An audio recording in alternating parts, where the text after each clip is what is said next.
अस्सलाम वालेकुम काश्तकार भाइयों, आज हमारी मकई के हाइब्रिड बीजों के बारे में बात होगी। आज हम बात करेंगे पायनियर सीड कॉर्डेवा के सीड्स के बारे में। मैं हूं सैयद जैनुल आबिदीन गिलानी और आप देख रहे हैं अल सैयद फार्म।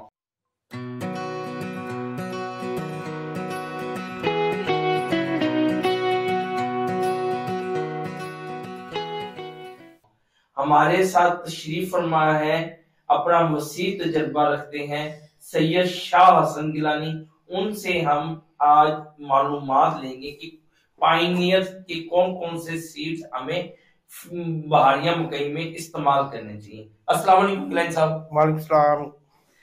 गिलानी साहब, इस टाइम बहारिया मकई का सीजन स्टार्ट हो चुका है, तो पायनियर की कौन सी बेहतर वैरायटी आप समझते हैं कि हमें अपने फील्ड में करनी चाहिए? जो पायनियर की सबसे अच्छी वैरायटी है ना, वो तो है 1429। पिछले 2-3-4 साल से इसने फील्ड में बहुत काम किया है और बहुत लोगों ने इससे अच्छी पैदावार हासिल की है। जो पायनियर की सबसे अच्छी वैरायटी है वो 1429 ही है। अच्छा जी, 1429 है। इसकी एवरेज पैदावार आप क्या एक्सपेक्ट करते हैं? जो इसकी एवरेज पैदावार जो सी होती है वो बीज पे अकेले पे मुनहसर नहीं होती। जो सी होती है ना, जमीन, आप एक ही बीज दो मुख्तलिफ जमीनों में लगा दें, जमीन का करैक्टर, जब आप बीज लगाएंगे बीज का करैक्टर भी बदल देती है। जमीन ऐसी चीज होती है। और आपके फर्टिलाइजर और आपका जो है क्या जहर पाशी के आप जहर कैसे बना रहे हैं या कौन सा इस्तेमाल कर रहे हैं, ये 2-3 चीजें आप उसे अर्ली जो सी सुंडी पड़ रही है या कीड़ी पड़ रही है उससे कैसे बचाते हैं, ये सारी चीजें बहुत ज्यादा डिपेंड करती हैं। ऐसे तो एवरेज लगा ली जाएगी, 120 मन आ जाएगी, 110 मन आ जाएगी, 100 मन आएगी, उसमें बहुत सारे अवामिल इकट्ठे होकर फिर अवामिल दरकार होते हैं जो हमें एक मैनेजमेंट करनी पड़ती है। मैनेजमेंट के बाद ही आपको पता लगेगा कि कौन कौन सी वैरायटीज आपने। वैसे एवरेज क्या एक्सपेक्ट करते हैं? इसकी 100 से ऊपर एवरेज आ जाती है, यानी कि 105 110 मन एवरेज है।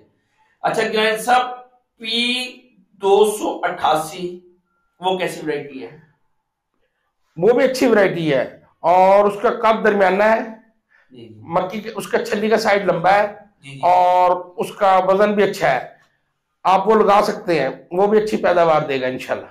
सर 31P41 और 1543 ये कैसी वैरायटी आप समझते हैं? ये वैरायटी अच्छी है। ये आप उसके लिए इस्तेमाल कर सकते हैं, फसल के लिए भी इस्तेमाल कर सकते हैं और साइलेज के लिए भी आप इस्तेमाल कर सकते हैं।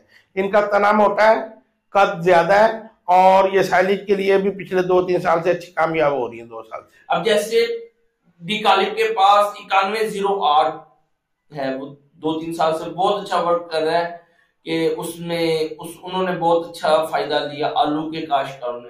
इस दफा पायनियर ने भी सुखराब के नाम से आलू की फसल के लिए के बाद काश करने के लिए एक वैरायटी मुतारिफ करवाई है। पिछले साल मेलसी में उन्होंने ट्रायल लगवाया हुआ था, उसमें मेरा जाना भी इत्तेफाक हुआ, मगर वो वहां जाके वीडियो नहीं बना सका मैं। मगर उसके उनका साइज भी बहुत अच्छा था और वो क्या नाम है, एवरेज पैदावार भी बहुत अच्छी वो एक्सपेक्टेड थी, यानी कि ना तकरीबन 90 मन 95 मन तक एवरेज आई। तो आप क्या मशवरा देंगे? 9108 के साथ भी इसे लगाना चाहिए? जो पायनियर है ना, ये पहले पाकिस्तान में नंबर 1 थी, फिर वो आ गई मंसेंटो आ गई। जब मंसेंटो आई तो नंबर 2 पे चली गई। अब ये अपनी सर्वाइवल की जंग लड़ रहे हैं, इसीलिए इन्होंने आलू की काट के बाद ये सुरहाब जो निकाली है ना नई वैरायटी, ये इसीलिए निकाली है कि ये अपनी सर्वाइवल की जंग लड़ रहे हैं कि हम कम अज कम उनके साथ कंपेयर तो करें ना। अब इनका सिर्फ एक भी 1429 जो है वो वाहिद बीज है जो उनका मुकाबला करता है, बाकी इनके पास नहीं। अब इन्होंने सुरहाब निकाली है। पिछले साल इन्होंने कुछ जगह पे वो आलू जब खत्म हुआ तो आलू की जगह पे लगवाया, आलू की हार्वेस्टिंग हुई है। हाँ जी, आलू की हार्वेस्टिंग के बाद इन्होंने कुछ जगह पे लगवाई है और इस साल जब फील्ड में लगेगी तो फिर कंपेयर हो सकेगा कि 63-17 या 63-21 या 70-24 के मुकाबले में वो क्या करती है। उससे पहले तो कुछ कहना मुश्किल है। ये कंपेयर करेगा 9108 को, 9108 को भी 63-17 में लग सकती है। 63-17 तो लेट में लगा रहे हैं ना 9108 को, और वो क्या नाम है, बेसिकली इनका मुकाबला 9108 के साथ के साथ वो उसके साथ जो कंपेयर तजर्बेकार जिम्मेदार है ना, वो 9108 को भी नहीं लगाते, वो 6317 को भी आलू के बाद लगा देते हैं, क्योंकि उनका उनका बहुत ज्यादा एतमाद बना हुआ है। 6317 ने पिछले 2-3 साल से जिम्मेदार को जो जो ठेके यहाँ तक पहुंचाए हैं ना, ये मक्की के 6317 ने पहुंचाए हैं यहाँ तक, और किसी चीज ने। अगर हमने आपको पायनियर के सीड्स की बहारिया मकई की मालूमात दी गई है, आपको हमारी वीडियो पसंद आए तो हमारे चैनल्स को लाइक करें, शेयर करें, और कमेंट्स में आपके जो भी सवाल आते हैं तो उनसे काइंडली हमें आगाह करें, ताकि हम आपकी रहनुमाई कर सकें। नेक्स्ट वीडियो तक के लिए अल्लाह हाफिज।